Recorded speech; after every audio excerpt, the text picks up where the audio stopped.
कि ब्रह्मा जी मेरे स्वरूप का जो दर्शन कर रहे हो, आधा पुरुष आधा नारी में बना हूं, और मेरे स्वरूप का दर्शन कर कर आप एक कर्म करिए कि आप इस सृष्टि का निर्माण करो। और भगवान ब्रह्मा ने सृष्टि का निर्माण करने के लिए भगवान शंकर के अर्धनागेश्वर स्वरूप का दर्शन किया। घर में, मकान में भगवान शंकर का अर्धनारीश्वर का चित्र नहीं होना चाहिए। कहां पर? जम के बोलो, घर के अंदर, घर के अंदर कुछ चित्र और कुछ वृक्ष हमारे यहाँ वर्णन किए गए हैं कि कौन सा चित्र घर में होना चाहिए, कौन सा वृक्ष घर में होना चाहिए। चित्र का भी प्रमाण कि चित्र कौन सा। जैसे रसोई घर में हम प्रवेश कर रहे हैं, हमने कई जगह देखा है जहाँ जिनके यहाँ रसोई घर बने होते हैं, उनने अन्नपूर्णा माता का फोटो जहाँ पर बघार लगाती है, चूल्हे में छोकती है गैस के ऊपर, वहीं सामने अन्नपूर्णा जी का फोटो लगा कर रखा है। ईमानदारी से बोलो, अपनी सास का फोटो चूल्हा के ऊपर लगा के बता, अरे बोलो तो सही, अच्छा लगेगा?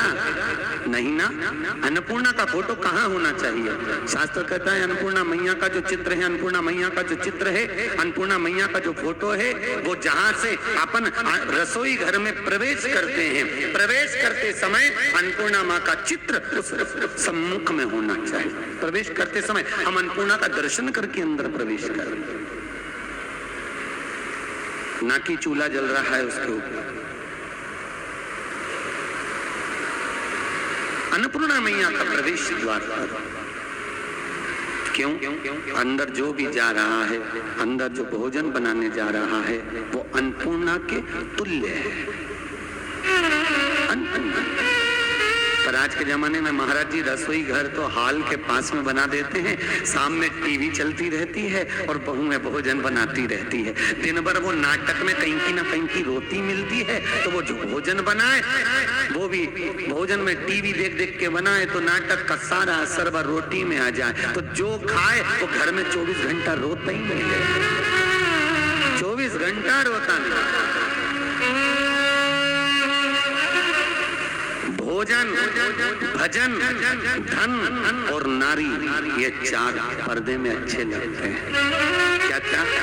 जम के बोलो, भोजन, भजन, धन और नारी, ये चार पर्दे में अच्छे लगते हैं। भोजन करो तो पर्दे में बैठ कर करो, भोजन बनाओ तो पर्दे में बनाओ, और धन भी रखना है तो पर्दे में रखिए, तिजोरी में रखिए।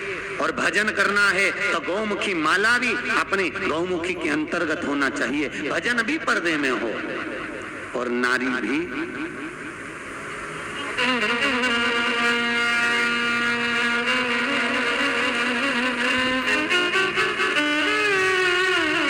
अब आज तीसरा दिन हो गया, बोलना नहीं पड़े जीजियों, हमारा क्या जाए, हम तो बोल देते हैं कि देखो ये सब चीजों का बड़ा प्रमाण है।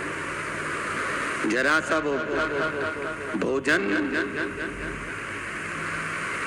जरा सा भोजन, वो दुर्योधन ने कहा शकुनी मामा से, मामा मेरे इतने भाई मर रहे हैं और 5 पांडव नहीं मर रहे, अगर इनको मारना चाहे तो भीष्म पितामह 2 क्षण में मार दे। आखिर ये भीष्म पितामह को क्रोध क्यों नहीं आ रहा, इनको गुस्सा क्यों नहीं आ रहा? तो कहा इनको गुस्सा ना आने का कारण केवल इतना है क्योंकि भीष्म पितामह जब भोजन करने जाते हैं तो भोजन जो भीष्म पितामह करते हैं वो पर्दे में करते हैं। अगर भीष्म पितामह के भोजन पर चंडाल की दृष्टि पड़ जाए तो भीष्म पितामह को क्रोध आ जाए। तो मामा ये बताओ कि उस भीष्म पितामह के भोजन पर चंडाल की दृष्टि पड़ना है तो भीष्म पितामह तो एकांत में भोजन करते, पर्दे में भोजन करते, फिर मैं चंडाल कैसे भेजूं? इतने में शकुनी मामा ने कहा, भांजे तू चंडाल से कम है क्या? तेरी दृष्टि दे,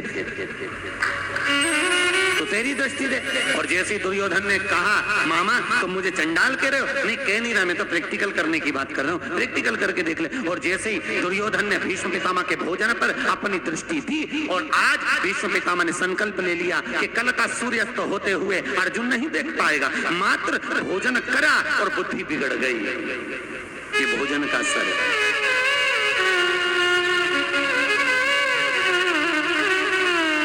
शादी में पार्टी में पति और पत्नी जब शादी में विवाह में जाते हैं तो या तो उन दोनों का झगड़ा जाते समय होता है या फिर आते समय होता है, जरूर पक्का, बिल्कुल निश्चित।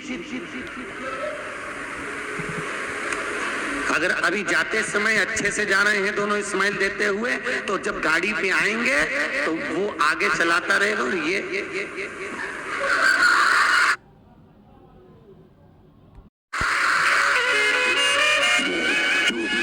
बोले आवाज कुछ आवाज तू बोलेगा, अरे बोल तो हुआ क्या, बस तुमसे बोल दिया ना चुपचाप चलो।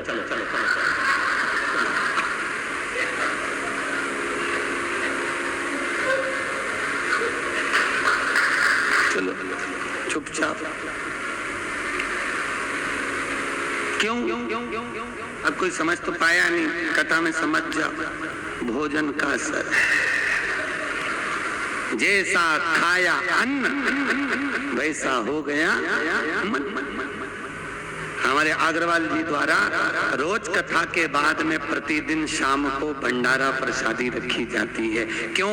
क्योंकि जो भोजन बन रहा है उसमें यहाँ की कथा का पूरा प्रेशर पड़ रहा है और वो अन्न शुद्ध होता जाता है। तो जितना खाकर जाएंगे, घर जाकर भी रात में भी सपने में शंकर जी नजर आएंगे, सपने में भी भोलेनाथ दिखेगा। और शादी पार्टी में से भोजन कर कर आओगे, अब रेंदो कथा पे चले, तो वो सपने में भी कुछ नहीं दिखा। भोजन का असर, जैसा खाया अन्न वैसा हो गया मन। भोजन का बड़ा असर, जैसा पिया पानी वैसी हो गई पानी, और जैसा पिया दूध वैसा बन गया बुद्धि। गाय से बनती है? दूध से। गौ माता का दूध पियोगे तो गाय जैसे निर्मल हो जाओगे, थैली का पियोगे तो थैली, डब्बा पियोगे तो डब्बा। तुम जैसा दुग्ध का पान कर रहे हो वैसी अपनी प्रवृत्ति बन रही है। भीष्म गीता के अंतर्गत भीष्म पितामह ने बाणों के सैया पर पड़े रहकर अर्जुन को ज्ञान उपदेश दिया। अर्जुन, 4 तरह का भोजन बेकार होता है। अर्जुन ने पूछा, महाराज कौन कौन सा पितामह? पितामह ने कहा 4 तरह का भोजन बेकार है। पहला, अर्जुन, जिस भोजन की थाली को कोई लांग कर चले जाए वो नाली में पड़े हुए कीचड़ के बराबर है। दूसरे नंबर का भोजन, जिस भोजन की थाली में ठोकर लग गई वो कीचड़ के बराबर है। और तीसरे नंबर का भोजन, जिस भोजन की थाली में केश पड़ा हो, बाल पड़ा हो, वह दरिद्रता प्रदान करने वाला होता है। और चौथे नंबर का भोजन, अर्जुन सुन, पति और पत्नी अगर एक ही थाली में साथ बैठकर भोजन कर रहे हो तो वो मदिरा के बराबर होता है, मदिरा के तुल्य है। और अर्जुन, पति के जीवने के बाद अगर पत्नी उसी थाली में भोजन करती है तो वो चारों तीर्थों के मंदिर के प्रसाद से बड़ा महाप्रसाद बन जाता है। उस प्रसाद को ग्रहण।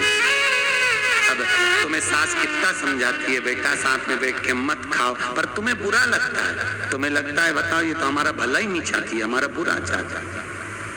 भैया वो क्यों कह रही है, उसको मालूम है कि ये भोजन श्रेष्ठ नहीं होगा। हाँ, अगर दोनों को साथ बैठ के खाना है तो 2 थाली लगाओ, एक साथ बैठो, एक साथ खाओ, मना नहीं है। पर भोजन की एक थाली में दोनों को भोजन नहीं करना चाहिए।